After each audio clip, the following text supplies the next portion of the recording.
আসলে রোজা রাখলে গর্ভস্থ সন্তানের উপর যে অনেক প্রভাব পড়ে তা কিন্তু না।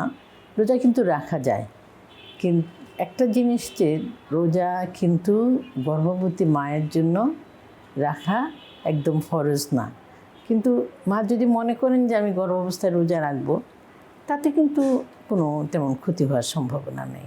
রমজানে বলে না, গর্ভাবস্থায় যেমন আয়রন, ক্যালসিয়াম এগুলো যাদের ভিটামিনের অভাব আছে, ভিটামিন এমনি সেগুলো আমরা সাধারণত গর্ভবতী মায়েদের দিয়ে থাকি।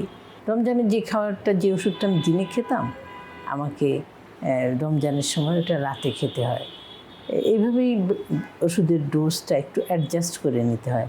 তার অর্থ এই না যে রমজানে ওষুধ খাওয়ার খুব সমস্যা হয় এবং এই কারণে গর্ভবতী মা রোজা রাখবে না, এটা কোনো এটা ঠিক না।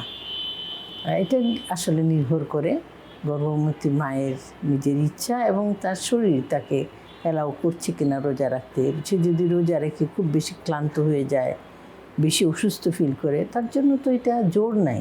আল্লাহ তো বলেছে যে এই সময় রোজা না রেখে পরবর্তীতে যখন সে তার গর্ভাবস্থা থাকবে না, তখন সেই রোজাটা করে দিতে পারে।